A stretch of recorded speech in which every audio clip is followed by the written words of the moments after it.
या अभंगाद्वारे नामदेवराय म्हणतात की या जगामध्ये कुणाचीही संगत कामाची नाही।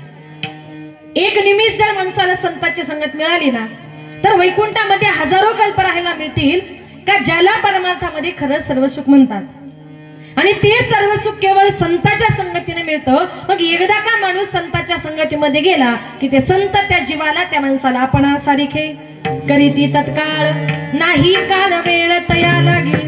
त्या ठिकाणी कुठल्याही स्थळ काळ वेळेचा विचार केला जात नाही म्हणून संत श्रेष्ठ आहेत। मग संत कुणासारखे श्रेष्ठ आहेत तर संत महात्मे जगावर प्रेम करताना शरीराचा भ्रमणे नो कदा।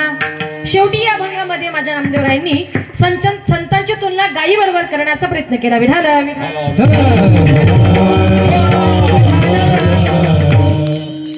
आता नामदेवराय असं म्हणतात की संत संगतीचे काय सांगू सुख। ज्या संताबद्दल माझे नामदेवराय तोंड भरून कौतुक करतात असे संत म्हणजे कोण। संत कुणाला म्हणावं एका सुभाषितकाराने गोड वर्णन केले। सन्मार्गवर्तिना संत हा तद्रूपेन विद्या विनय हृदये सैव वर्तत इति संत हा। सन्मार्गाने वर्तन करणारे देव स्वरूप असणारे विद्या व विनय यामध्ये परिपक्व दशा गाठलेले आणि जगत कल्याण करता अवतीर्ण झालेले त्यांना संत असे म्हणतात। मग संत महात्मे या जगामध्ये अवताराला आले। अवताराला येण्याचं कारण काय तर जगाच्या कल्याणा संतांच्या विभूती देह कष्ट विती परोपकारे केवळ जगाचं कल्याण करण्याकरता संत महात्मे या जगामध्ये अवताराला आलेले आहेत। ज्ञान देण्याकरता आलेले आहेत। जीवन जगताना प्रत्येकाच्या जवळ काय हवं ज्ञान हवं अज्ञान नको। कारण तुमच्या जवळ ज्ञान जर असेल तर चार लोक तुम्हाला नमस्कार करतात पण अज्ञानपणामुळे आजूबाजूचे लोक आपली टिंगलही करतात। आता ज्ञान आणि अज्ञान याच्यातला फरक पटवून देते। लांबसाने माझं स्वतःचं उदाहरण देते बघा। मी तुमच्या सर्वांपेक्षा वयाने लहान कीर्तनकार आहे की नाही। मग जेव्हा आम्ही कीर्तनकार लोक तुमच्या गावात कीर्तनाला येतो तुमच्यासारखे मोठी मोठी वारकरी मंडळी महाराजांच्या जवळ येतात। महाराज गाडीच्या खाली उतरले का पहिले हात दोन हात जोडतात असं थोडंसं कमरेत वागतात आणि म्हणतात तै रामकृष्ण हरी म्हणता की नाही। असं तर म्हणत नाही ना अभिमानाने नाही। वारकरी संप्रदायामध्ये लोक नमस्कार करतात ते तुमच्या ज्ञानाला म्हणजे आम्ही काहीतरी ज्ञानोबा तुकोबाचं नाव घेतोय। देवाच्या चार गोष्टी आम्ही तुम्हाला सांगतोय काहीतरी थोडं देवाचं ज्ञान आहे म्हणून तुम्ही लोक आम्हाला मानता। नाही तर तुमच्यात आणि आमच्यात फरक काय आहे। लोक नमस्कार करतात ते ज्ञानाला पण अज्ञानपणामुळे काय होत आहे का एका गावात एक मनुष्य रात्रंदिवस दारू प्यायचा पण त्याचा मुलगा इतका हुशार का त्याने पहिली पासून 10वी पर्यंत वर्गामध्ये कधीच एक नंबर सोडला नाही। एक दिवस त्याच्या मुलाचा 10वीचा रिझल्ट होता त्याच्या बापाने थोडीशी घेतली कळताना थोडीशी घेतली शाळेच्या गेटच्या बाहेर जाऊन थांबला। आता प्रत्येक मुलगा आपला रिझल्ट घेऊन येऊ लागला। त्याने एका मुलाला विचारलं बाळा तुझा किती नंबर आला। त्याने सांगितलं काका माझा 20 नंबर आला। दुसरा मुलगा आला किती नंबर आला माझा 15 नंबर आला। तिसरा मुलगा आला किती नंबर आला माझा 12 नंबर आला। आता याचाच मुलगा आला। बाप म्हटला पिंट्या अरे वर्गामध्ये काय दिवे लावले। तो पिंट्या नाचू लागला उड्या मारू लागला। म्हटला बाबा अहो सगळ्या वर्गामध्ये माझा 1 नंबर आला। तो बाप म्हटला पिंट्या अरे लाज वाटत नाही का तुला। काय झालं बाबा अरे लोकांच्या पोरांची 15-15 20-20 नंबर आणि तुझा फक्त 1च नंबर। याला कारण का त्याच्या जवळ असलेलं अज्ञान। जीवन जगताना तुमच्या जवळ अज्ञान नको तुमच्या जवळ काय पाहिजे ज्ञान पाहिजे। म्हणून जगाला ज्ञान देण्याकरता माझे संत महात्मे या जगामध्ये अवताराला आलेले आहेत। ज्याचा औचित्य साधून हा नाम सप्ताहाचा कार्यक्रम आयोजित केलाय ते छत्रपती शिवाजी राजे सुद्धा केवळ या जगातल्या लोकांचं कल्याण करण्याकरता आया बहिणींचे आबरू सांभाळण्याकरता आणि तुमच्या माझ्या प्रत्येकाचं रक्षण करण्याकरता राजे या जगामध्ये जन्माला आले। पण ज्या वेळेला माझ्या जिजाऊ मासाहेब गरोदर होत्या ना गरोदर असताना त्यांना डोहाळे लागले होते। आत्ताच्या काळामध्ये महिलांना डोहाळे लागतात पण कशाचे कुणाला चिंचा कुणाला बोर कुणाला माती। मग आईनं गरोदरपणी माती खाल्ली का तुमचे मुलं मोठे झाल्यावर मातीच खातात। माझ्या जिजाऊ मासाहेबांना डोहाळे लागले होते कशाचे का माझा मुलगा घोड्यावर बसणार आहे हातामध्ये तलवार घेणार आहे आया बहिणींचं रक्षण करणार आहे। जिजाऊ मासाहेबांना डोहाळे लागले होते श्री अत्याचार करील दूर एकच कीर्तपुरी बाई माझा ग शुभरा जाग बसला घोड्या बसला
डोहाळे माझ्या जिजाऊ मासाहेबांना लागले होते. काय? श्री अत्याचार करील दूर एकच कीर्तपुरी. स्त्रियांवर जे काय होणारे अन्याय अत्याचार आहेत ना, तो माझा मुलगा दूर करणार आहे, असे डोहाळे लागले होते. आणि मग असे डोहाळे लागल्यानंतर जिजाऊ मासाहेबांच्या पोटी छत्रपती शिवाजीराजे बाळराजे जन्माला आले. ते कुठे? पुणे जिल्हा जुन्नर तालुका, शिवाई माथ्यावर. पुणे जिल्हा जुन्नर तालुका, शिवाई माथ्यावर. अन बाळ शिवाजी हिरा जन्मला शिवनेरी किल्ल्यावर. अन बाळ शिवाजी हिरा जन्मला शिवनेरी किल्ल्यावर. बाळ शिवाजी हिरा जन्मला शिवनेरी किल्ल्यावर. बाळ शिवाजी हिरा जन्मला शिवनेरी किल्ल्यावर. छत्रपती शिवाजी महाराज की जय. अशा प्रकारे पुणे जिल्ह्यामध्ये जुन्नर तालुक्यामध्ये शिवनेरीच्या किल्ल्यावर माझ्या छत्रपती शिवाजीराजांचा जन्म झाला. हे सगळे जे काही अवतार आहेत ना, राजांचा अवतार म्हणजे साक्षात देवाचाच अवतार आहे. आपल्या सर्वांचा उद्धार करण्याकरता वेगवेगळ्या रूपाने अवतार घेतलेला आहे. म्हणून संत महात्मे म्हणतात का या जगामध्ये तुम्हाला देवाची जर प्राप्ती करायची, हरी प्राप्तीचे उपाय धरावे संताचे ते पाय. संताचे पाय धरल्याशिवाय तुम्हाला देवाची प्राप्ती होणार नाही. नामदेवराय म्हणतात रात्रंदिवस आम्ही संताची संगत केली. रात्रंदिवस संताची संगत करणं, देवाचं नामचिंतन करणं हे पडिले वळण इंद्रिया सकळ. नवे नवे संत महात्मे म्हणतात तो आमचा स्वभावच बनलाय. बघा, जन्माला आल्यानंतर प्रत्येक माणसाचा एक स्वभाव असतो आणि त्या स्वभावाला कितीही जरी बदलण्याचा प्रयत्न केला ना, माणसाचा मूळ स्वभाव कधी बदलत नाही. अगदीच आपल्या गावठी भाषेमध्ये सांगायला जर गेलो, काही काही लोक सहज म्हणतात शेवटी कुत्र्याची शेपटी वाकडी ती वाकडी. तुमच्याकडे तसेच असते ना? काथा जळतो वळ जळत नाही. थोडक्यात काय, माणूस मरतो पण त्याचा स्वभाव कधी चेंज होत नाही. बघा, त्याच्याबद्दल एक सुंदर उदाहरण सांगते. एका गावात एक बाई रस्त्यानं चालली होती आणि ती आवाज देत होती, सुया गे बिबगे दामन गे पोत गे. मी नाही बरं, ती बाई. तुम्हाला वाटायचं बरी मुंबईवरून आली. ती बाई रस्त्याने चालली होती, सुया गे बिबगे दामन गे पोत गे पोराला काळ मणी गे केसावर फुगे. जमलं का ग? तेवढ्या तिथल्या राज्यातल्या राजाने ऐकलं, अरे आवाज फार गोड येतोय. रस्त्याने चाललंय तरी कोण. म्हणून राजाने खिडकीतून डोकावून बघितलं तर राजाला असं दिसलं, रस्त्याने जी चालली ती तरुण तडफदार ब्युटिफुल अशी मुलगी आहे. आज तिला तिच्या परिस्थितीमुळे गावोगावी हे सुया कंगवे फुगे हे सगळं घेऊन फिरावं लागतंय. पण हिच्यासारखी सुंदर मुलगी परत त्या राज्यामध्ये बघायला मिळणार नाही. म्हणून राजाने विचार केला, लग्न करील तर हिच्याशी. कुणाशी? महिला मंडळ. कुणाशी? त्या सुईवाल्लीशी. तिथे काय व राजा बोले दल हाले. राजा तसाच तिथून निघाला, तिला रस्त्यात आडवा झाला आणि तिला म्हटलं, काय ग लग्न करतेस का माझ्याशी? ती म्हटली, राजा माझ्याशी लग्न करायचे मला काय विचारतो, जरा माझ्या बापाला जाऊन विचार. राजा तिच्या बापाकडे गेला, सांगितलं, बाबा तुमच्या मुलीबद्दल मला सगळी कल्पना आहे. तुमच्या मुलीशी लग्न करण्याचा माणूस आहे, काय म्हणणे तुमचं? बापाने सांगितलं, मुलगी माझी, संसार माझ्या मुलीला करायचा आहे. थोडस 4 शब्द जरा मुलीला विचारतो आणि मग तुम्हाला सांगतो. राजा म्हटला, काय हो, मग अशी मुलीला विचारलं लग्न करते का? ती म्हणते, माझ्या बापाला विचार. आता बापाला विचारलं लग्न करता का? बाप म्हणतो, मुलीला विचारून सांगतो. म्हणजे तुम्हाला काय मी फुटबॉल वाटलो इकडून तिकडे उडवायला? मी राजा आहे, द्यायचं असेल तर हो बोला, नाही तर सरळ नाही बोला. आता बापाने विचार केला, आपण कुठे राजाच्या दारात गेलो होतो. स्वतः राजाला ना सांगितलं, ठीक आहे माझी मुलगी मी तुम्हाला देतो. देतो म्हटल्यानंतर राजवाड्यामध्ये मोठ्या आनंदानं मोठ्या उत्साहानं लग्नाच्या सोहळ्याला सुरुवात झाली आणि 2-4 दिवसामध्ये त्यांच्या दोघांचं लग्न लागलं. आता 2-4 दिवसापूर्वी गावोगावी फिरणारी ती टिकली बांगडीवाली राजाशी लग्न झाल्यानंतर कोण झाली? राजाची. वा, असंच लक्ष ठेवा हा. राजाची राणी झाली, राज दरबारात गेली. आता राजाची राणी म्हटलं तिथं काही विषय होती, तिला कुठलंच काम करायचं नाही. कपडे नाही, भांडे नाही, स्वयंपाक नाही. तिला एकच काम, फक्त एका जागेवर बसायचं. पण तुम्हाला माहिती आहे महिला मंडळ, तिला दिवसातून रोज 17 गाव फिरायची सवय. एका जागी बसून गोड लागेना. बरं, दिवसभरातून 4-5 वेळा 5ची पकवानाचं भोजन समोर यायचं. ताट समोर आलं का कुठं तरी लपून ठेवायची आणि 7-8 दिवसांनी शिळे तुकडे झाले का कडाकड फोडून खायचे. का? ताजं खाणं हा तिचा स्वभावच नव्हता. आता हिंदू धर्माच्या प्रथेप्रमाणे राजवाड्यामध्ये एक सत्यनारायणाची महापूजा आयोजित करण्यात आली. पूजा वगैरे पार पडली. ननंदबाई पुढे आली, म्हटली वहिनी जरा नाव घ्या. आता नाव घ्या म्हटलं, थोडीशी लाजली आणि तिनं नाव घ्यायला सुरुवात केली. मी घेऊ का नाव? नाव घेऊ का? मी घेतल्यावर तुम्ही घेणार नाही? मी तरी कशाला घेऊ मग? बरं मी नाव घेते, तुम्ही लक्षात ठेवा. एखाद्या लग्नात तुम्हाला काम येईल. फार चांगलं नाव आहे. बाई कशा कांटाव करून बसल्या, घ्यायचंय का? नक्की घ्या. बघा तिच्या नवऱ्याचं नाव होतं हरिश्चंद्र राजा. तिने नाव घ्यायला सुरुवात केली. पांढऱ्या पांढऱ्या दुधाची मऊ साय, पांढऱ्या पांढऱ्या दुधाची मऊ साय, हरिश्चंद्र राजाची बायको नाव घेते भाकरवाड ग माय. राजाची राणी जरी झाली पण तिचा भाकरी मागायचा स्वभाव गेला का? आधी होती दासी हो,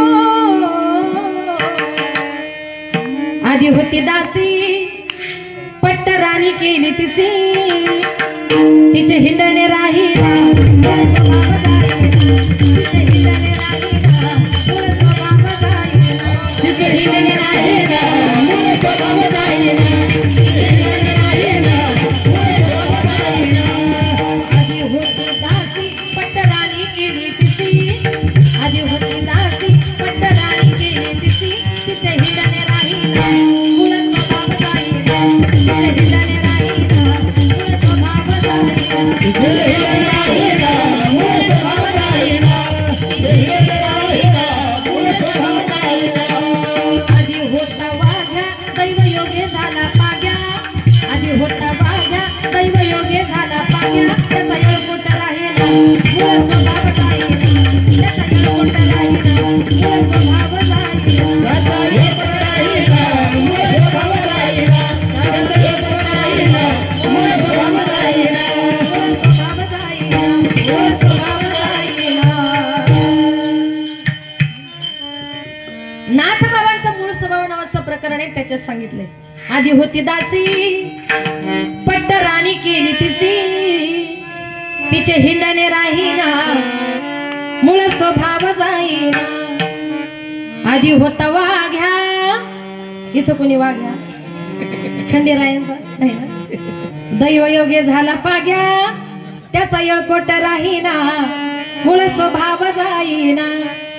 थोडक्यात काय, रात्रंदिवस देवाचं नाम चिंतन करणं. एकदा माऊलीच्या मनामध्ये असा विचार आला, बोलू नका, की आपण संपूर्ण जगातील तीर्थयात्रा करावी. हा म्हणून पांडुरंगाला सांगावा. म्हणून माऊली आळंदीहून पंढरीला आली. पंढरपूरला आल्यानंतर पांडुरंग परमात्माने माऊलींना हितगुज विचारण्याकरता अंतर्गाभारात नेलं. पुसता सांगेन हितगुज मात बैसोणी एकांत सुख गोष्टी. पांडुरंगाने विचारल्यावर माऊली बोलू लागली, देवा मला सगळ्या जगातल्या तीर्थयात्रा करायच्या, मग त्यासाठी मला तुमचा नामदेवराय बरोबर पाहिजे. आता त्या काळी नामदेवराय म्हणजे देवाचे जीव की प्राण होते. देवाला हो म्हणावं नाही म्हणावं काही समजेना. शेवटी देवाच्या लक्षात आलं, हो जर म्हणालो आणि देव जर नामदेवरायांना घेऊन गेले तर मला करमणार नाही, आणि नाही जर म्हटलो तर नामदेवरायांना घेण्याकरता कोण आलाय? ज्ञानियांचा राजा गुरु महाराज. म्हणती ज्ञानदेव तुम्हाईसे. नाही तरी कसं म्हणावं सांगितलं, ठीक आहे तुम्ही घेऊन जा. ते नसर कळालं तर तुमच्या करता थोडं व्यवहारातलं सांगते, की ज्याप्रमाणे घरातल्या लोकांनी एक विचार केला की ह्या दिवाळीला आपल्या सुनेला माहेरला पाठवायचं, नका पाठवू, तुमची इच्छा, तुमची सुनबाई ठरवलं या दिवाळीला सुनेला माहेरला पाठवायचं नाही. पण त्याच मुलीचे मोठे चुलते मुंबई हायकोर्टामध्ये जज होते, का ज्यांना सगळे लोक वाकून नमस्कार करतात. नेमके तिचे काका तिच्या घरी आले. घरातल्या लोकांनी वाकून नमस्कार केला. विचारलं, जज साहेब तुमचं एवढं मोठं काय काम आहे, तुम्ही मुंबईहून आमच्या घरी आलेला आहात? जज साहेबांनी सांगितलं, ह्या दिवाळीला माझ्या पुतणीला माझ्या घरी 15 दिवस न्यायचे. घरातले म्हटले आता लगेच घेऊन जा. आधी काय ठरलं होतं पाठवायचं, पण न्यायला कोण आले? हायकोर्टातले जज साहेब, नो चॅलेंज. त्याप्रमाणे नामदेव महाराजांना घेण्याकरता आले होते. ज्ञानाचा सागर सखा माझा ज्ञानेश्वर. ज्ञानावरे निघून गेले. नामदेवराय आले आणि देव म्हणतात, नामदेवा तुला ज्ञानेश्वर महाराजांबरोबर संपूर्ण जगातील तीर्थयात्रा करण्याकरता जायचंय. नामदेव महाराजांनी देवाला स्पष्ट नकार दिला, देवा तुला सोडून मी कुठे जाणार नाही. म्हटले का? नामदेव नाही म्हटले, देवा तूच म्हणतो ना तुझ्याशिवाय मला करमत नाही, माझ्याशिवाय तुला करमत नाही, मग आता मला एकट्याला कसा पाठवतोय, मला करमणार नाही देवा. देव म्हणतात, नामदेवा मी तुला ज्याच्या बरोबर पाठवतोय ना ते ज्ञानेश्वर महाराजांनी मी वेगळा नाही. एवढंच नव्हे, देव म्हणे नाम्या पाहे, देव म्हणे नामा पाहे, देव म्हणे नाम्या पाहे, देव म्हणे नाम्या पाहे, देव म्हणे नाम्या पाहे, देव म्हणे नाम्या पाहे. देव म्हणे नाम्या पाहे, देव म्हणे नाम्या पाहे. ज्ञानदेव मीच आहे, ज्ञानदेव मीच आहे, ज्ञानदेव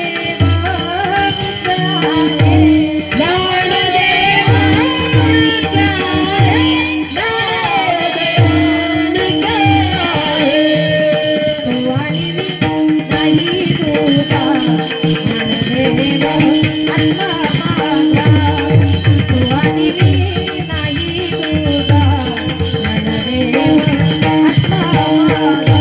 तू आणि मी नाही तुझा, ज्ञानदेव आत्मा माझा, तू आणि मी नाही तुझा, ज्ञानदेव आत्मा माझा.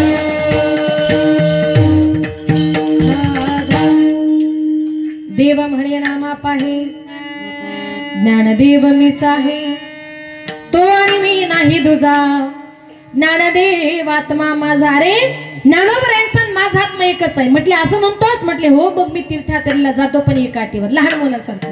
देवा मी जाईल, पण ज्या देवाचे तुझ्यासारखे कमरेवर हात नसतील ना त्या देवाचं मी दर्शन घेणार नाही.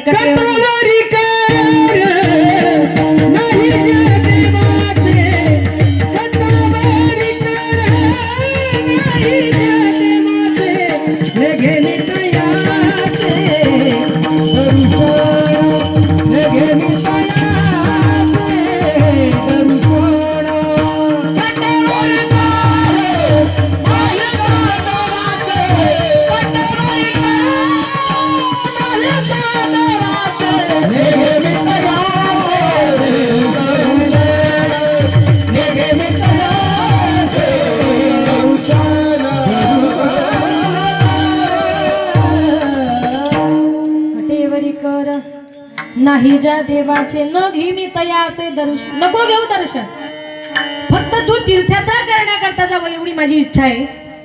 देवाच्या सांगण्यानुसार ज्ञानोबराय नामदेवराय दोघ जण तीर्थयात्रा करण्याकरता निघाले. विठ्ठल रुक्मिणी त्यांना चंद्रभागेच्या वाळवंटापर्यंत पोहोचवण्याकरता गेली आणि जेव्हा दोघेही दिसेनासे झाले, पांडुरंग परमात्मा रावळामध्ये आले आणि गोटीघाट डोके घालून बसले. देवाला नामदेवरायांखेरीज काहीच करमत नव्हतं.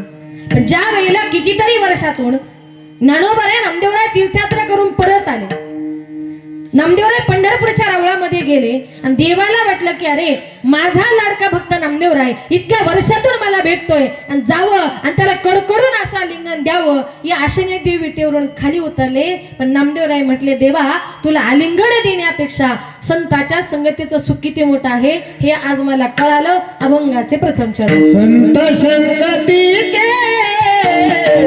आज सांगू सुख, संत संगतीचे आज सांगू सुख, संत संगतीचे काय सांगू सुख, संत संगतीचे काय सांगू सुख,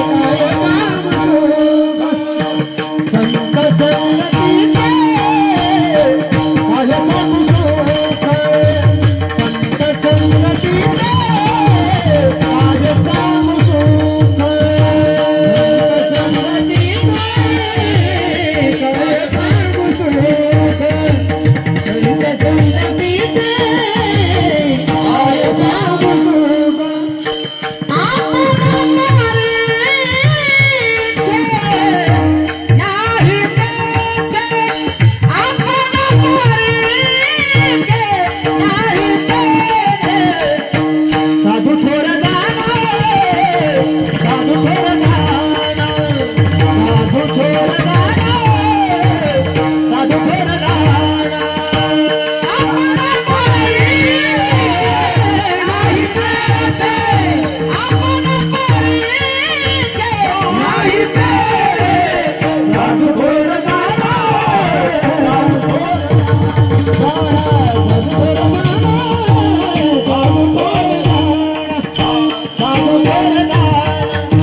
संत संगतीचे काय सांगू सुख, आपण पारिखे नाही ते नामदेवराय म्हटले देवा, अरे तुला आलिंगन देण्यापेक्षा संताच्या संगतीत सुख किती मोठा आहे आज मला कळालं. म्हणून जीवनामध्ये संगतीला फार महत्व आहे. आणि या कलियुगामध्ये तर तुम्ही ज्याची संगत कराल ना त्याप्रमाणे मनुष्य या कलियुगामध्ये घडत असतो.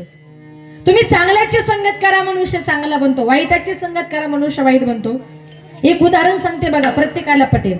चांगल्याची वाईटाची संगत म्हणजे काय? एखादा चांगला सज्जन गृहस्थ असेल, खाणाऱ्या पिणाऱ्या माणसाच्या संगतीमध्ये गेला, एक दिवस तो त्याला हॉटेलवर घेऊन जातो आणि त्याला म्हणतो बाबा योगायोगाने माझ्या बरोबर आला तर थोडी तरी घे. म्हणतो नको रे, कधी घेतली नाही. अरे जास्त नको, थोडी तरी. अरे नको बाबा, कधी घेतली नाही. अरे चवीपुरतं एखादं झाकण तरी. त्याच्या आग्रहास्तव एक झाकण, दोन झाकण, मग रोज एक लागते. याला कारण का? संगत कोणाची? त्या वाईट माणसाची. पण तो जर खाणारा पिणारा मनुष्य असेल, एखाद्या वारकऱ्याच्या संगतीमध्ये गेला, आळंदीला गेला, पंढरपूरला गेला, कीर्तनाला गेला, भजनाला गेला, नंतर एक दिवस तो म्हणतो अरे मला सुद्धा तुझ्यासारखी माळ घालायची. जीवनामध्ये ज्याची संगत कराल ना तसा मनुष्य घडत असतो. संतन की संग लाग रे तेरी अच्छी बनेगी, संतन की संग लाग रे तेरी अच्छी बनेगी. संतन के संग लाग रे तेरी अच्छी बनेगी, संतन के संग लाग रे तेरी अच्छी बनेगी, संतन के संग लाग रे तेरी अच्छी बनेगी, संतन की संग लाग रे तेरी अच्छी बनेगी. संतन के संग लाग रे तेरी अच्छी बनेगी, संतन के संग लाग रे तेरी अच्छी बनेगी.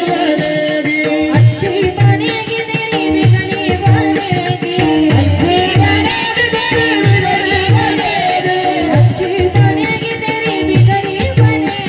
अच्छी बनेगी तेरी बिगड़ी बनेगी. संतन की संग लाग रे तेरी अच्छी बनेगी, संतन की संग लाग रे तेरी अच्छी बनेगी. संतन के संग लाग रे तेरी अच्छी बनेगी, संतन के संग लाग रे तेरी अच्छी बनेगी, अच्छी बनेगी तेरी अच्छी बनेगी. जीवनामध्ये संगतीला फार महत्व आहे. आणि संताची संगत तर जीवनामध्ये इतकी महत्वाची आहे ना. अर्धक्षण घडता संताचे संगती तेने होय शांती महत पापा. जीवनामध्ये एखाद्या संताची अर्धक्षणाची संगती फार महत्वाची आहे. इतकी संगत महत्वाची आहे की अर्धक्षण जर माणसाला संताची संगत मिळाली ना, म्हणून संत महात्म्याने जो मार्ग दाखवलाय त्या मार्गाने तुम्हाला मला प्रत्येकाला जायचंय. काही काही लोकांना जीवनामध्ये कधीच कोणाचं ऐकत नाही. बघा, एका गावात एक सासूबाई देवपूजा करत होती, तिची सुनबाई तिकडे स्वयंपाक करत होती. आता सासूबाईची देवपूजा करून झाली. देवपूजा करून झाल्यानंतर देव्हाऱ्यात वाजवतात, त्याला काय म्हणतात? महिला मंडळ घंटी. त्यांचा देव्हारा मोठा असल्यामुळे त्यांच्या देव्हाऱ्यात घंटी नव्हती तर चांगला मोठा घंटाच होता. आता सासूबाईची देवपूजा करून झाली. सासूबाई देव्हाऱ्यात तिकडे तिकडे घंटा शोधू लागली, तिला घंटा काही मिळेना. तिने आवाज दिला, सुनबाई अगं देव्हाऱ्यातला घंटा कुठे बघितला का? थांबा म्हटली आत्याबाई, एकच मिनिटात आले. ती सुनबाई पळत आली, सासूच्या हातात घंटा दिला. सासूने घंटा हातामध्ये घेतला, बघते तर काय घंटा बर्फासारखा थंडगार पडलेला. सासू म्हणते सुनबाई अगं घंटा कुठे ठेवला होता? म्हटली आत्याबाई अहो सकाळपासून फ्रीज मध्येच होता. अगं घंट्याची जागा देव्हाऱ्यात तसं का फ्रीज मध्ये? गप असं म्हटली आत्याबाई, तुम्हाला काही कळत नाही आणि मध्ये मध्ये तोंड घातल्याशिवाय राहत नाही. ती सासू गप्प झाली. ती सुनबाई म्हणते कसं ना सासूबाई, मी सकाळी सकाळी उठले, मला एक नवीन भाजी करायची होती. त्या भाजीची रेसिपी मी युट्यूबला बघत होते आणि त्या भाजी करणाऱ्या माणसाने असं सांगितलंय कांदा लसूणची पेस्ट करा आणि 1 घंटा फ्रीज मध्ये ठेवा. म्हणून कांदा लसणाच्या बरोबर घंटा सुद्धा. आता तिला काय त्या घंट्याला फोडणी द्यायची होती, पण तिला माहिती नव्हतं हिंदूतून तासाला घंटा म्हणतात ते. म्हणजे काही काही लोकांना काही कळत नाही, पण ती कुणाचं ऐकतच नाही हो. एका गावात एक सुनबाई आपल्या सासूला सारखी घरात घ्यायची बाहेर काढायची, घरात घ्यायची बाहेर काढायची. सकाळपासून दुपारपर्यंत तिचा तेवढाच उपक्रम चालू. एक मातृभक्त गेला, म्हटलं बाई अहो सकाळपासून मी तुमची गंमत बघतोय, तुम्ही तुमच्या सासूला घरात घेता बाहेर काढता, घरात घेता बाहेर काढता, नेमकं चाललंय तरी काय, किती त्रास देता? ती म्हटली दादा तुमचा काहीतरी गैरसमज झाला, मी अजिबात माझ्या सासूला त्रास वगैरे देत नाही, मी सकाळपासून व्यायाम करते व्यायाम. तो म्हटला असं सासूला आत बाहेर काढून कुणी व्यायाम करतं का? ती म्हटली दादा मी तुम्हाला प्रामाणिकपणे सांगते, मी रामदेव बाबांची कट्टर शिष्य आहे. मी सकाळी उठले का टीव्हीला पहिले रामदेव बाबांची योगासन लावते आणि त्याच्यात रामदेव बाबांनी असं सांगितलंय, सासको अंदर ले लो सासको बाहेर छोडो, सासको अंदर ले लो सासको. आता रामदेव बाबा काय म्हणतात, सासूला हात घ्या बाहेर काढा. ते म्हणतात बाबांनी श्वास घ्या श्वास सोडा. म्हणजे तुम्ही जर त्याचा गैरअर्थ करत असाल तर त्याला रामदेव बाबा तरी काय करतील? म्हणून माय बापाचे आपल्या मुलांवर चांगल्या प्रकारे संस्कार महत्वाचे आहेत.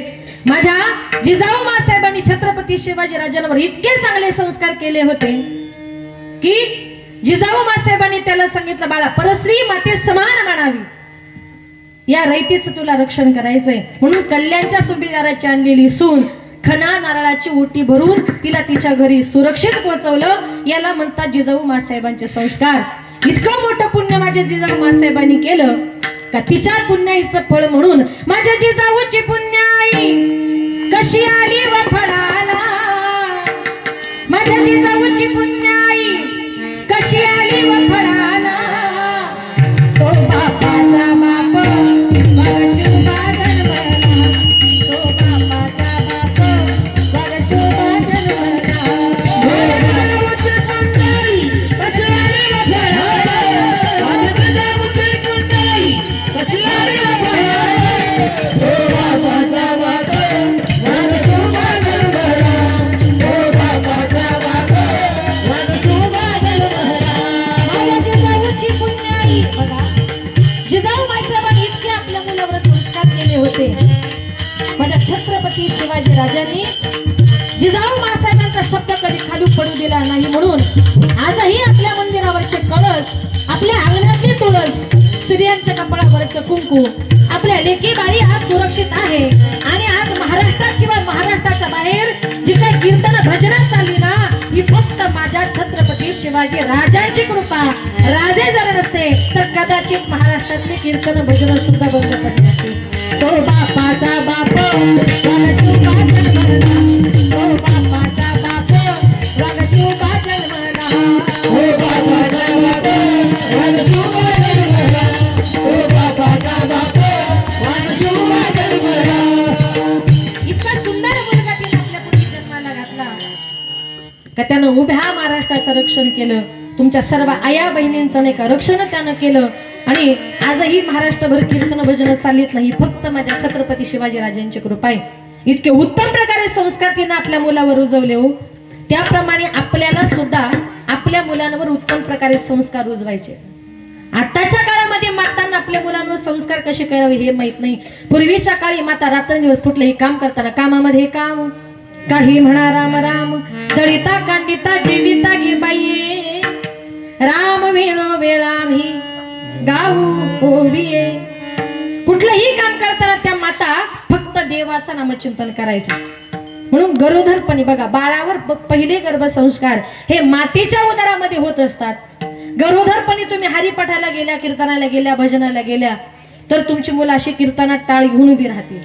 पण गरोदरपणी तुम्ही जर पिक्चरला गेल्या ना, तुमची मुलं वरातीतच नसतील. संस्कार महत्वाचे. आणि मोठे झाल्यानंतर संगतीला फार महत्व आहे. मग अर्धक्षण घडता संताची संगती.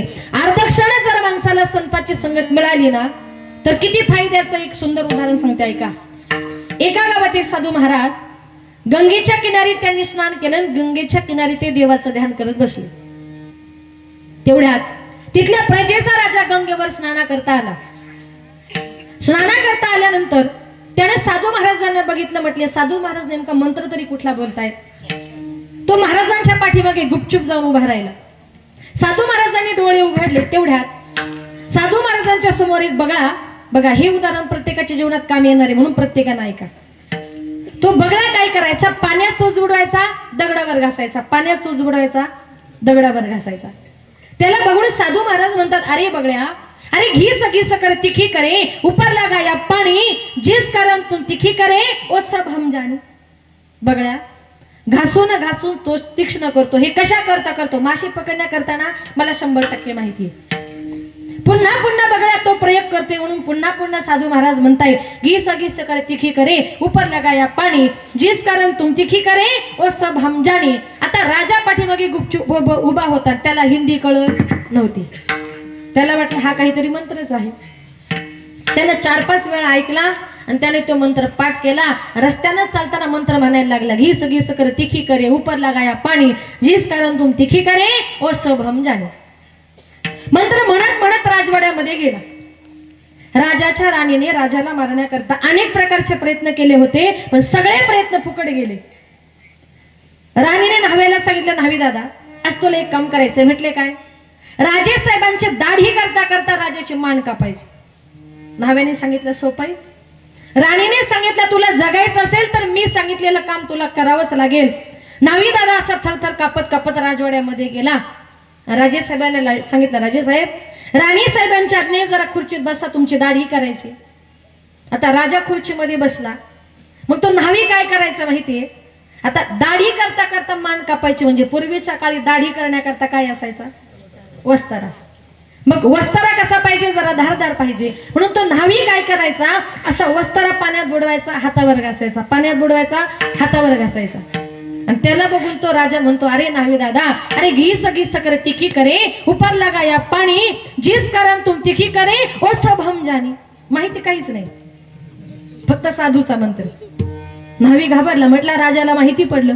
पण माहिती पडलं तरी राजा इतका गप्प कसा? परत एक प्रयत्न करूया. पुन्हा त्यानं वस्तारा पाण्यात बुडवला. दगड आपल्या हातावर घासला आणि त्याला बघून राजा म्हणतो अरे न्हावी दादा अरे घीस घीस करे तिखी करे ऊपर लगाया पाणी जिस कारण तुम तिखी करे ओ सब हम जाने. असं म्हटल्यानंतर न्हावी घाबरला. असा थरथरा कापायला लागला. हातातला वस्तारा खाली टाकला. राजाचे पाय धरले आणि सांगितलं राजे साहेब मला माफ करा याच्यामध्ये माझं काहीच नाहीये. हा सगळा तुमचा राणीचा प्लॅन आहे.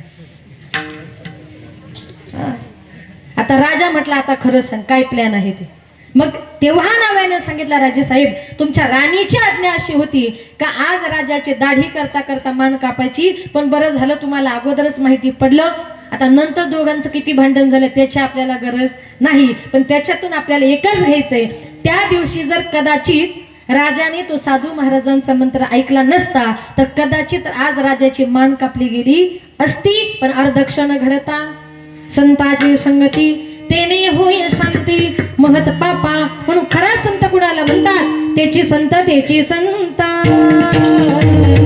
त्याची संत त्याची संत त्याची संत त्याची संत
त्याची संत त्याची संत ज्यांचा हेत विठ्ठले नेनती काही टाना टोना नाम स्मरणा वाचुनी जे भगवान परमात्मा चिंतनाशिवाय काही बोलत नाही त्यांना खरा संत असे म्हणतात। नामदेवराय देवाला म्हणतात आपणा पारिखे नाही ते पारख म्हणजे ओळख। नामदेवराय देवाला म्हणतात देवा मी तुला ओळखलंच नव्हतं रे, पंढरीच्या रावणातील पांडुरंग परमात्मा एवढीच माझी तुझ्याबद्दल संकोचित कल्पना होती, पण जेव्हा मला माऊलीची संगत मिळाली ना तेव्हा या संपूर्ण चराचरामध्ये एक परमेश्वर आहे असा मला अनुभव आला। सर्वाभूती पाहे एक वासुदेव पुसोणी आठावहंतेचा। नामदेवराय म्हणतात तो अहंकार आज माझा गळून पडलाय। अजून मला तो प्रसंग आठवतोय जेव्हा मी उत्तर भारतातून तीर्थयात्रा करत करत गोकुळ मथुरा वृंदावन प्रयाग कुरुक्षेत्र करत करत महाराष्ट्रामध्ये औंढा नागनाथाच्या जवळ आलो। नदीच्या किनारी मोठं असं मैदान होतं, त्या मैदानामध्ये रात्री नामदेवरायांचं कीर्तन ठरवलं। कीर्तनाला खूप समाज जमला होता। नवे नवे नामदेवरायांचं कीर्तन ऐकण्याकरता स्वर्गातून 33 कोटी देवांपैकी 23 लाख देव खाली आले होते आणि त्या कीर्तनामध्ये माझे पांडुरंग परमात्मा बहाणारपून नाचत होते। अभंग बोलता रंग कीर्तनी भरला प्रेमाची छंदे प्रेमाची छंदे विठ्ठल नाचू लागला नामदेव कीर्तन करी। नामदेव महाराज कीर्तन करत होते, कबीर महाराज पखवाद वाजवत होते, माझे ज्ञानोबराय साक्षात टाळ घेऊन गायन करत होते आणि माझी जनाबाई त्या कीर्तनामध्ये टाळ घेऊन उभी होती। पाठीमागे डोळे लावणी उभी ती जणी। कीर्तन इतकं रंगात आलं का जगाचा बाप म्हणजे माझे ज्ञानोबराय गात होते, नामदेवराय कीर्तन करत होते आणि ज्ञानोबरायांच्या गायनाने पांडुरंग परमात्मा इतके नाचू लागले। नाचता नाचता देवाचा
पखवाद्याचं कसं सगळ्या टाळकड्यांकडे लक्ष असतं, गायक वादक सगळ्यांकडे लक्ष असतं, तसं आता देव नाचतायत। कबीर महाराजांचं लक्ष देवाकडे गेलं तर देवाचा पितांबर गळलेला तरीही देव नाचतायत।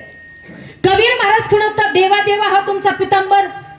देव म्हणतात गबस कबीरा, कीर्तनामध्ये बोलायचं नसतं। अरे पितांबर गळेपर्यंत कबीर महाराज पुन्हा पुन्हा खुणवताय, देव लक्ष द्यायला तयार नाही। कबीर महाराज खुणवताय म्हणून बाकीच्या टाळकऱ्यांचं लक्ष देवाकडे गेलं का बघतात तर देवाचा पितांबर गळलेला। पाठीमागून काही साधू मंडळी आली आणि देवाच्या हाताला पकडलं। साधू या संतांनी देवाला धरिले मनगटी, काय झाला म्हणून दचकला जग जेठी। नाचता नाचता अचानक हात पकडला, काय झालं म्हटले देवा तुमचा पितांबर गळलाय। खाली बघितलं, देव लाजले, पितांबर घेऊन मंदिराच्या पाठीमागे पितांबर सावरण्याकरता गेले आणि माझ्या जनाबाईने सांगितलं आता देव पितांबर सावरतायत ना तोपर्यंत ज्ञानोबराया एक अभंग म्हणा। जनी म्हणे ज्ञानदेवा बोला अभंग। त्या दिवसापासून वारकरी संप्रदायात 3 चाली होतात, एक पहिली चाल, एक मधली चाल, ते फडकरी लोक घेतात ती चाल, ती जनाबाईची चाल आहे आणि शेवटची चाल आहे ती भैरवी। पण वेळे अभावी आपण मधली चाल घेत नाही मग देव पितांबर सावरीपर्यंत चाल झाली. इतका कीर्तन रंगात आलं. रात्री 9ला कीर्तन सुरू झालं, पहाटे 4 वाजले तरी कीर्तन चालूच. त्या मंदिरात काही कर्मठ ब्राह्मणांचा पगडा होता. ती ब्राह्मण मंडळी मंदिरामध्ये पूजा करता आली. बघतो तर काय, मंदिरात जायला रस्ता नाही. महाराज, ही काय कीर्तन करण्याची जागा आहे, आम्हाला मंदिरात जायला रस्ता नाही.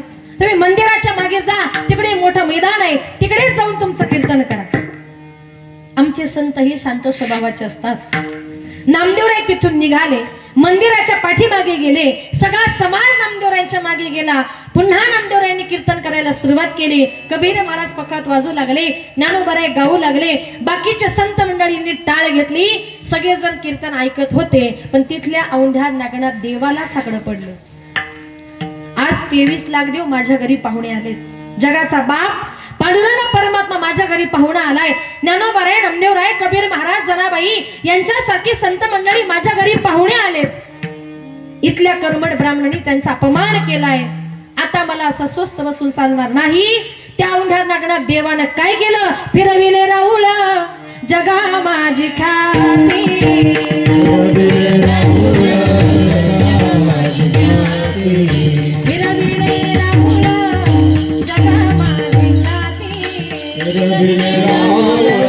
जगा माझी खाती. नामदेवा हाती, दुधाचा नामदेवा हाती,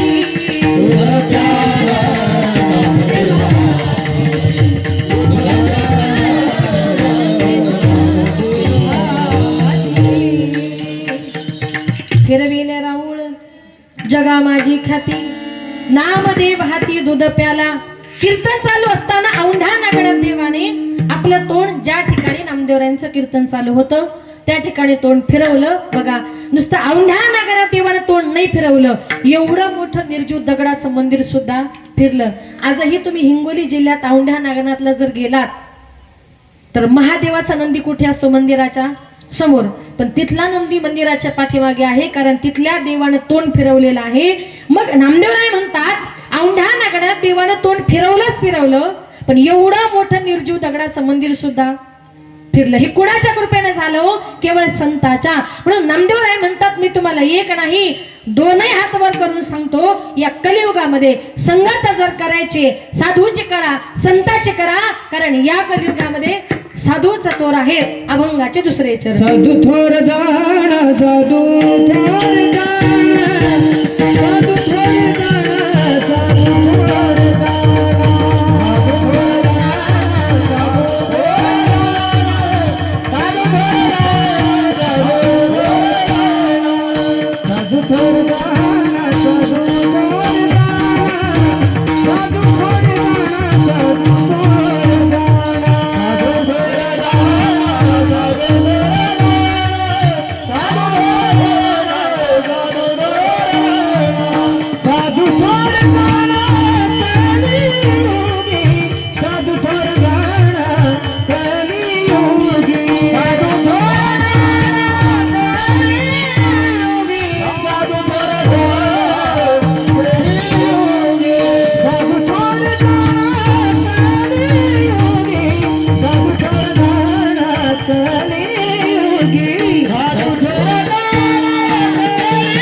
साधू थोर जाणा, साधू थोर साधू थोर जाणा कलियुगी. नामदेवराय म्हणतात, या कलियुगामध्ये साधू थोर आहे, संत थोर आहेत. संत का थोर आहेत? कारण संताविना प्राप्ती नाही, ऐसे वेद देती ग्वाही. संताशिवाय तुम्हाला देवाची प्राप्ती होणार नाही. जीवनामध्ये संतांच्या नामचिंतनाला फार किंमत आहे. बघा, एका गावात कीर्तना करता गेले, तिथे महिला मंडळाची संख्या तुमच्यासारखी भरपूर होती.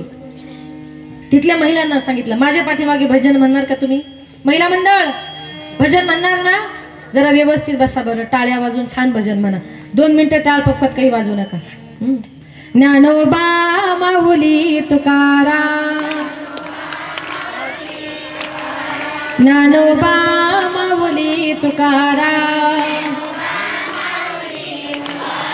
ज्ञानोबा ज्ञानोबा ज्ञानोबा ज्ञानोबा, ज्ञानोबा माऊली तुकाराम, ज्ञानोबा माऊली तुकाराम. वा वा, छान म्हटले हा. असं वाटलं तुम्हाला असं टाळ घेऊन उभं करायला पाहिजे होतं. हा, जागा कमी म्हणून तुम्हाला बसून दिलं. सगळ्या महिला भजन म्हणत होत्या. एक बाई भजन म्हणताना कशी म्हणायची माहितीये? ज्ञानोबा माऊली. पुढे ती काहीच म्हणत नव्हती, ती वेगळंच काहीतरी म्हणायची. तुमच्यातलीच एक काही पण नाव सांगणार नाही, जाऊ द्या. शेवटी मी त्या बाईला उभं केलं, म्हटलं मावशी तुम्ही भजन म्हणताना ज्ञानोबा माऊली पुढे काही वेगळंच. ती म्हटली कसं आहे ना ताई, आमच्या यांचं नाव तू करा, मग कसं काय घ्यायचं? मग ती भजन म्हणताना कसं म्हणायची माहितीये? ज्ञानोबा माऊली पप्याचा बाप. तुमचं तसं काही नाही ना. तुम्ही देवाचं चिंतन करा, तुम्ही संताचं करा. या जगामध्ये साधू थोर जाणा नाही का, तुका म्हणे पापे आणि जाती संताची या जपे. संताच्या जपानं पापाचा सुद्धा नायनाट होतो. इतकं संत महात्म्यांचं नामचिंतन जीवनामध्ये फार महत्वाचं आहे. या जगामध्ये देव आणि संत वेगळे नाहीये. देवते संत, देवते संत निमित्त त्या प्रतिमा. आपल्या समोर दिसायला जरी वेगवेगळे असले ना, सगळेजण एकच आहेत. बघा, ज्या वेळेला कलियुगामध्ये भगवान महादेवांचा अवतार झाला, तेव्हा या कलियुगामध्ये अनेक प्रकारचे राक्षस माजलेले होते. आणि त्या राक्षसांचा नायनाट करण्याकरता माझ्या भगवान देवादिदेव महादेवांनी संपूर्ण महाराष्ट्राचा कुलदैवत असणाऱ्या श्री खंडोबा देवाचा अवतार घेतला. आणि तो देव आपल्या भक्तासमोर कसा आला? जय देव जय देव जय देव जय देव जय देव जय शिव मार्तंडा, ही मायेचा मल्हारी तुमची प्रचंडा. जय देव जय देव जय देव जय देव जय देव जय शिव मार्तंडा, हरी मायेचा मल्हारी तुझी प्रचंडा. आगड धुंद गारा सोन्याची जेजुरी, देव गेले जेजुरा निरागोडा. आगड धुंद गारा सोन्याची जेजुरी, देव गेले जेजुरा निरागोडा. पाहुणे तोडा कमरी करकटा, कठीण मस्तकी तुरा. खोबऱ्याचा कुटका भंडाऱ्याचा भडका, बोल अहंकारा सदानंदाचा येण कोट, सदानंदाचा येण कोट. जय देव जय देव जय देव जय देव जय देव जय शिव मार्तंडा, हरी मायेचा मल्हारी तुझी प्रचंडा. हरी मायेचा मल्हारी तुझी प्रचंडा. या खंडोबारायाचं याडबाई नगर मुरलीला, नगर मुरलीला याडबाई नगर बाजारा. याडबाई नगर बाजारा, नगर मुरलीला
गोंधळ केल्यासारखं जागरण गोंधळ अजून पण म्हटले असे पण नको एखादीच्या पटकन अंगात यायचं कारण बायांच्या लगेच सांगण्यात येतं अशाच एका गावात लोक म्हटले ताई अजून म्हणा मी म्हटले आणि तिकडून अशी जगदंबा धावत आली म्हटलं मावशी थांबा आणि येऊन ती स्टेजवर माझ्या जवळ नाचायला लागली म्हटलं मावशी थांबा म्हटलं का तिनं माईकच घेतला लागली करायला आता काय करावं सगळं कीर्तन डिस्टर्ब व्हायला लागलं आणि त्या मावशीच्या कमरेली होती पैशांची पिशवी मी घेतली काढून मावशी लागली उड्या मारायला माझी पिशवी हातात दिली तेव्हा गपकन खाली जाऊन बसली अंगातलंच गेलं भगवान परमात्मा आपल्या भक्ताच्या उद्धाराकरता वेगवेगळ्या रूपाने या जगामध्ये अवतार घ्यायला तयार आहेत म्हणून तुकोबराय म्हणतात काय सांगू आता संतांचे उपकार मज निरंतर जागविती जीवनामध्ये संतांचे उपकार फार महत्वाचे आहेत आणि हेच उपकार माझ्या तुकोबरायांचे उपकार माझ्या छत्रपती शिवाजी राजांवर सुद्धा झाले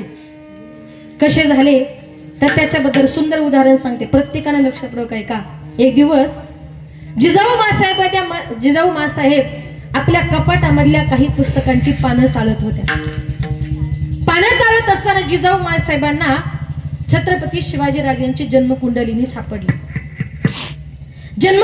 सापडली त्या जन्मकुंडलिनीची 2-4 पानं जिजाऊ मासाहेबांनी वाचली आणि ती जन्मकुंडलिनी वाचता जिजाऊ मासाहेब ढसा रडायला लागला तेवढ्यात दास्याने आवाज दिला मासाहेब भोजनाची तयारी झाली जरा भोजन करून घ्या जिजाऊ मासाहेब भोजन करण्याकरता बसल्या बाळराजे छत्रपती शिवाजी राजे बाजूला जिजाऊ मासाहेबांच्या बरोबर जेवण करण्याकरता बसले होते आणि तेवढ्यात जिजाऊ मासाहेबांना ती कुंडली आठवली हातामध्ये घास घेतला परत ताटामध्ये ठेवला ताटाला नमस्कार केला आणि जिजाऊ मासाहेब आपल्या रूम मध्ये निघून गेल्या आपली आई जेवली नाही म्हणून राजानेही ताट बाजूला केलं ताटाला नमस्कार केला आईच्या पाठीमागे गेले तर जिजाऊ मासाहेब ज्या पलंगावर झोपल्या होत्या ना सांगितलं मासाहेब तुम्ही रडता का नाही ना राजा नाही बाळा मी रडत नाही ज्या बाजूला जिजाऊ मासाहेब झोपल्या होत्या ना त्या डोक्याखालची उशी पूर्णपणे पाण्यानं भिजली होती राजांनी विचारलं मासाहेब आज तुमच्या रडण्याचं कारण काय आहे आम्हाला सांगा तरी सांगितल्याशिवाय कळणार कसं जिजाऊ मासाहेबांनी सांगितलं बाळा तुझी जन्मकुंडलिनी मी बघत होते त्याच्यामध्ये असं लिहिलंय का 5 दिवसामध्ये कंप्लीट तुझा मृत्यू होणार आहे आणि बाळा एखाद्या आईच्या समोर एखादा तरुणा बांड जर मुलगा मरत असेल तर त्याच्यापेक्षा माईबापाचं दुसरं दुर्दैव 5 दिवसांनी माझा मुलगा जर जाणार असेल तर शोभा मला भोजन गोड लागेल का रे असं आई असं होणं शक्य नाही अरे बाळा तुझी जन्मकुंडलिनी अशा अधिकारी ब्राह्मणाने लिहिली ना का त्या ब्राह्मणाचा शब्द अजूनपर्यंत कधी खोटा ठरला नाही त्याच्यामुळे बाळा मला भीती वाटते का 5 दिवसानंतर माझ्या राजाचं काही बरं वाईट झालं तर छत्रपती शिवाजी राजांनी काही आपल्या जवळच्या सरदारांना मावळ्यांना जवळ बोलवलं सांगितलं या 5 दिवसामध्ये तुकाराम महाराजांची कीर्तन कुठल्या गावात आहे जरा चौकशी करून या एक सरदार गेला तुकोबरायांकडे गेला महाराज या 5 दिवसामध्ये तुमची कीर्तन कुठल्या गावात आहे प्रत्येक गावाचा पत्ता घेतला आणि ज्या दिवशी तुकोबरायांचं मरण काळ सांगितला होता ना त्या दिवशी माझे छत्रपती शिवाजी राजे तुकोबरायांच्या 9 ते 11च्या कीर्तनामध्ये त्या कीर्तनामध्ये जाऊन बसले या जगाचा राजा तुकोबरायांच्या समोर तुकोबरायांचं कीर्तन ऐकत होता आणि तेवढ्यात शाहिस्तेखानाला माहिती पडलं अमुक गावामध्ये तुकोबरायांच्या कीर्तनामध्ये शिवबा बसलाय त्याच्या बाजूला त्याच्याबरोबर मावळेही नाही एकटाच आहे आणि त्याला मारण्याकरता आता बरोबर संधी सापडली आज त्या गावात जायचं आणि छत्रपती शिवाजी राजांचा खात्माच करायचा म्हणून खानाचं सैन्य त्या गावाच्या दिशेने येत होतं डोंगरामध्ये दिवट्या पेटवलेले हातामध्ये छत्र घेतलेले घोड्यांचा टपटप आवाज येत होता आणि जसं त्या शाहिस्तेखानाचं सैन्य जवळ येत होतं तशी तुकोबरायांची नजर त्या डोंगराकडे गेली आणि तुकोबरायांच्या लक्षामध्ये आलं की अरे जगाचा राजा या हिंदुस्थानचा राजा आज माझ्या कीर्तनामध्ये बसलाय याची खबर शाहिस्तेखानाला लागली असेल म्हणून खान आपल्या सैन्यासह तुकोबराया शिवाजी राजांना मारण्याकरता आलाय जेथे कीर्तनाची जागा तिथे पांडुरंग उभा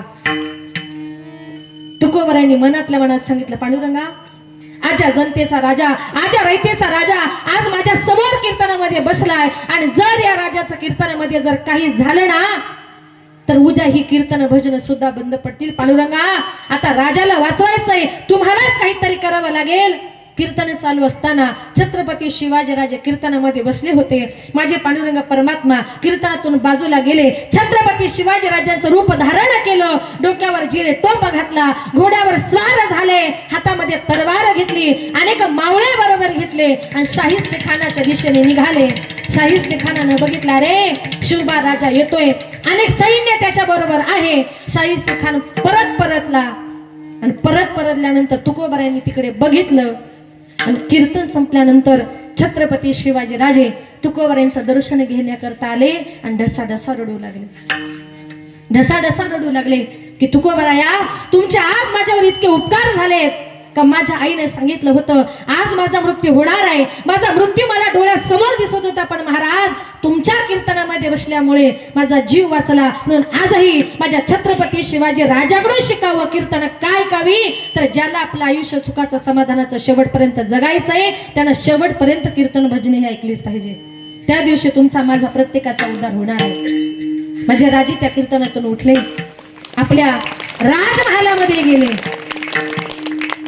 राजमहालामध्ये गेले तर जिजाऊ मासाहेब आई भवानीच्या समोर बसल्या होत्या. मासाहेब कुठे गेलात? मासाहेब म्हटले, देव्हाऱ्याचं दार बंद करून देव घरामध्ये बसलेले आहेत.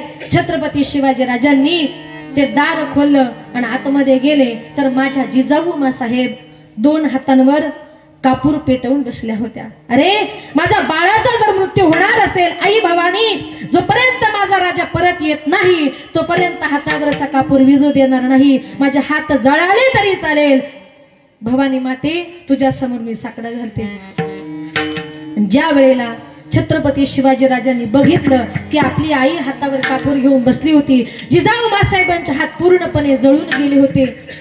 छत्रपती शिवाजी राजे मासाहेबांच्या पाठीमागे जाऊन उभे राहिले. आपल्या मासाहेबांची एवढी वाईट अवस्था बघितली आणि छत्रपती शिवाजी राजां डोळ्यातून खळा पाणी गळलं आणि ते आई साहेबांच्या खांद्यावर पडले. खांद्यावर पाणी पडल्याबरोबर जिजाऊ मासाहेब अजून रडायला लागले. नक्की माझा राजा गेला असेल, माझ्या राजाची बातमी कोणीतरी दासी मला सांगायला आली असेल आणि त्या दासीला बोलता येत नाही, म्हणून ती दासी माझ्या पाठीमागे उभी राहून टिपतीची माझ्या खांद्यावर गळली. आणि त्यावेळेला छत्रपती शिवाजी राजे खाली बसले, आपल्या आईच्या खांद्यावर हात दिला आणि त्यावेळेला जिजाऊ मासाहेब शांत झाल्या. कारण या जगामध्ये माझ्या खांद्यावर 2च व्यक्ती हक्कानं हात ठेवू शकतात, एक म्हणजे माझा पती आणि दुसरा म्हणजे माझा मुलगा छत्रपती शिवाजी राजा. ज्या अर्थी दोघांचाही हात माझ्या खांद्यावर आहे त्या अर्थी माझा मुलगा 100% जिवंत असला पाहिजे. म्हणून पाठीमागं बघितलं तर छत्रपती शिवाजी राजे होते आणि सांगितलं, बाळा तुझी कुंडली इतक्या अधिकारी ब्राह्मणानं निर्माण केली होती पण तू जिवंतच कसा. त्यावेळेला छत्रपती शिवाजी राजांनी सांगितलं, मासाहेब याच्यामध्ये तुझं माझं काहीच नाही, हे फक्त तुकोबारायांचे माझ्यावर झालेले उपकार आहेत. काय सांगू आता, संतांचे उपकार मज निरंतर जागविती. म्हणजे अशा प्रकारे कीर्तन भजन माझ्या छत्रपती शिवाजी राजांनी एवढी कामं असून सुद्धा ऐकली. आत्ताच्या काळामध्ये काही लोक म्हणतात आम्हाला तितका वेळच मिळत नाही, पण जीवनाचं सार्थक जर असेल तर कशामध्ये, तर कीर्तनामध्ये आहे, भजनामध्ये आहे. या जगामध्ये सुख देण्याकरता अशी एकच जागा उरली ती म्हणजे कीर्तन भजन. आजही तुम्ही कीर्तनामध्ये बसलात, एका तरी माणसानं सांगा कीर्तन सुरू झाल्यापासून कुणाला आपल्या घरची आठवण तरी आली का? खरं सांगा, आली का? नाही. कारण या जगात एकच जागा अशी राहिली का जिथे बसल्यानंतर तुम्हाला मला प्रत्येकाला सुख मिळतं. आणि म्हणून ज्या जिजाऊ मासाहेबांनी छत्रपती शिवाजी राजे जन्माला घातले, शिवनेरीवर शिवबा जन्मला, शिवनेरीवर शिवबा जन्मला, राजांचा अधिपती, साऱ्या राजांचा अधिपती.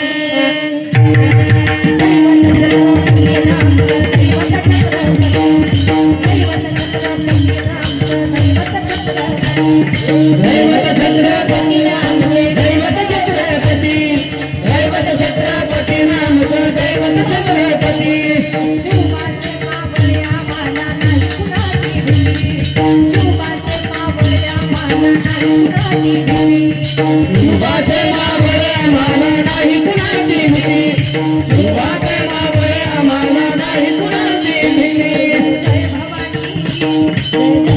जय भवानी जय जय शिवाजी स्वराज्य घडवण्यासाठी त्यानं केला एको राती स्वराज्य घडवण्यासाठी त्यानं केला एको राती येऊन भगवा तो हाती येऊन भगवा तो हाती स्वराज्य घडवण्यासाठी स्वराज्य घडवण्यासाठी आई शिवाई आई जिजाई हो आई शिवाई आई जिजाई आशीर्वाद हो पाठी आहे आशीर्वाद हो पाठी दैवत छत्रपती नामचं दैवत छत्रपती दैवत छत्रपती नामचं दैवत छत्रपती दैवत छत्रपती नामचे दैवत छत्रपती दैवत छत्रपती नामचे दैवत छत्रपती जय जय भवानी जय जय शिवाजी जय जय भवानी जय जय शिवाजी छत्रपती शिवाजी महाराज की जय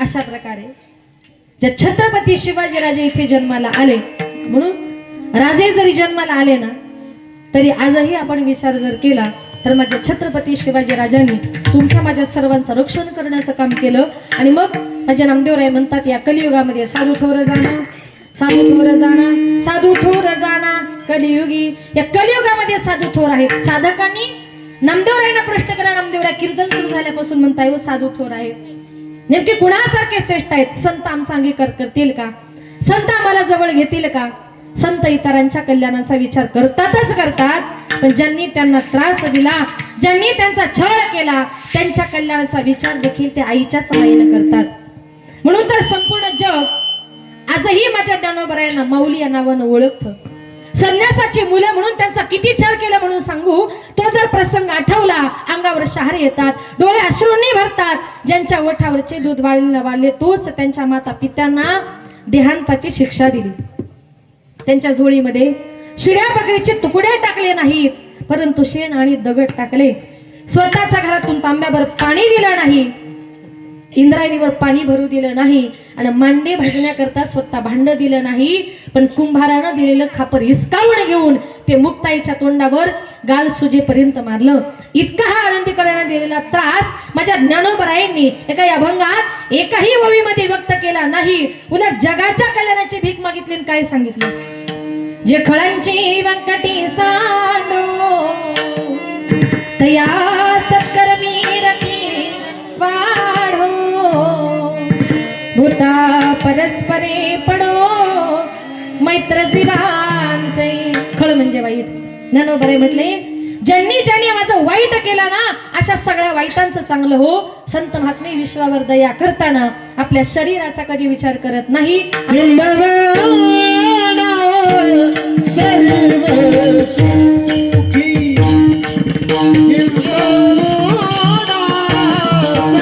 सर्व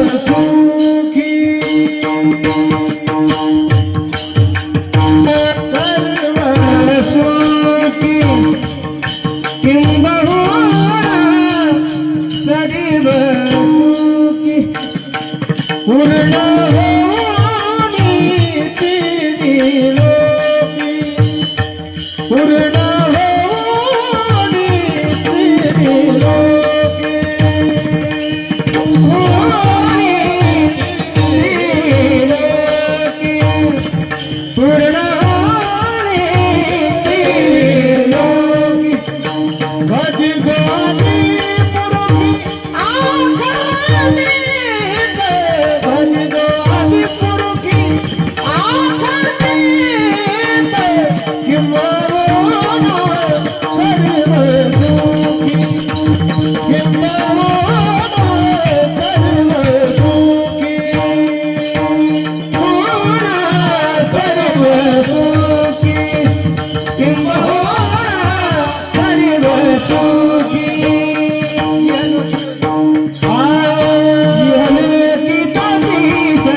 साधु तोर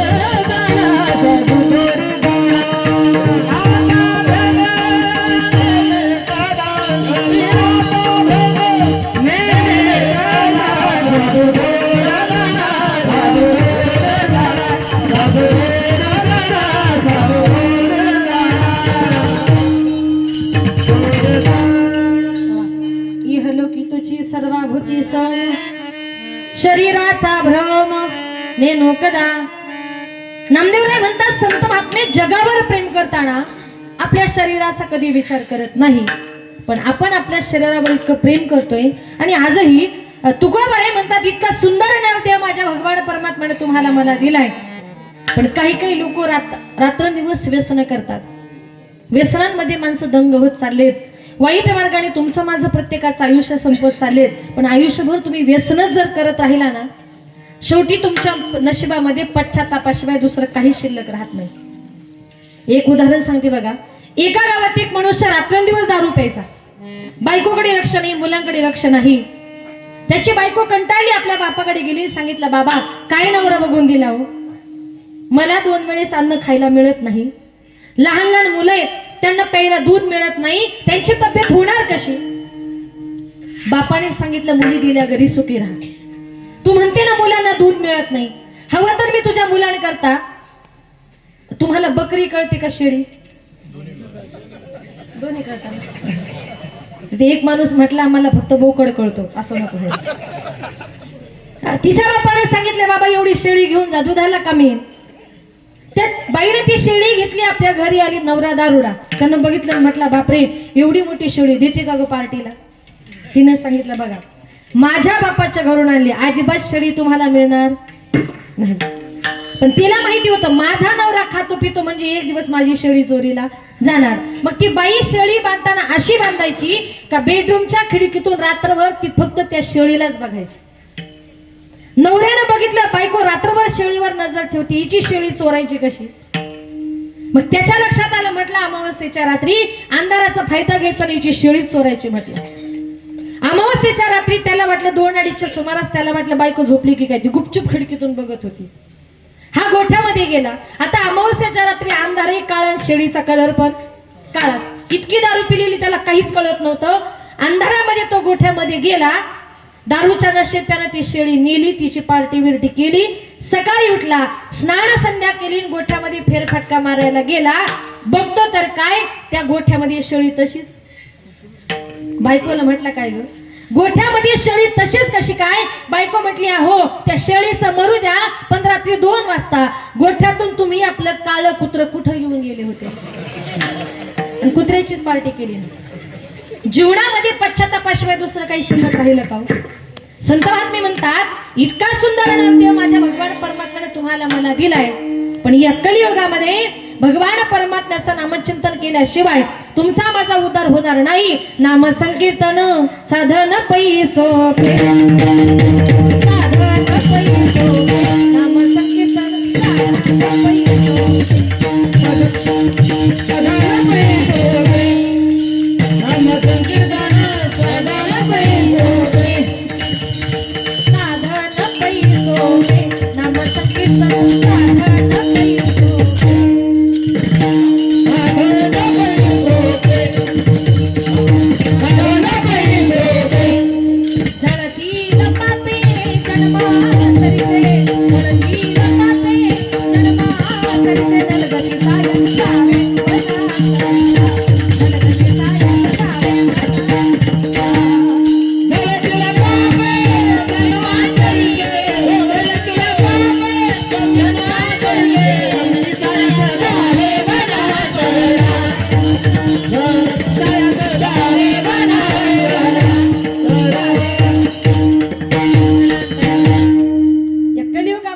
संकीर्तन साधन पै सोपे, जळतील पापे जन्मांतरीचे. तुमचा माझा उद्धार करण्याकरता एकच साधन आहे, ते म्हणजे भगवान परमात्म्याचं नामचिंतन आणि कीर्तन भजन श्रवण केल्याशिवाय तुमचा माझा कोणाचा उद्धार होणार नाही.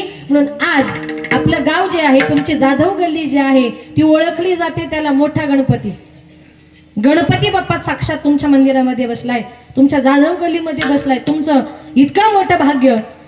गणपती देवता म्हणजे सुख करता, सुख देणारी, दुःख हरता, दुःख निवारण करणारी, वार्ता विघ्नाची वार्ता निवारण करणारी, अनुरवी पुरवी प्रेम कृपा जयाची, भक्ताच्या मनातली इच्छा पूर्ण करणारी देवता म्हणजे गणपती बाप्पा.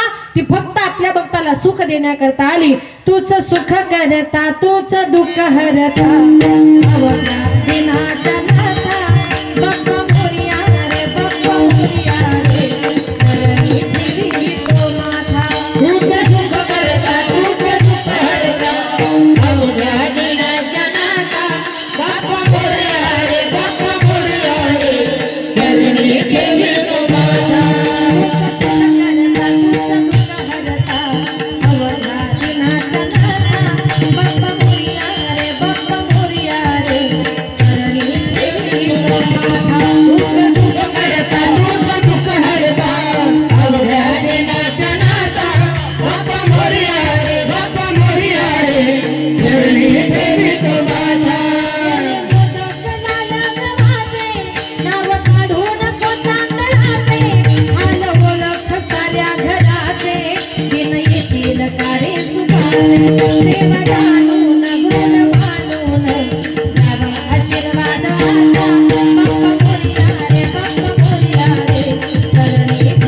त्याच्या मंदिरात आहे म्हणजे त्याचं गुणगान केलंच पाहिजे. इहे लोकी तुझी सर्वाभूती सम शरीराचा भ्रम नेनो कदा.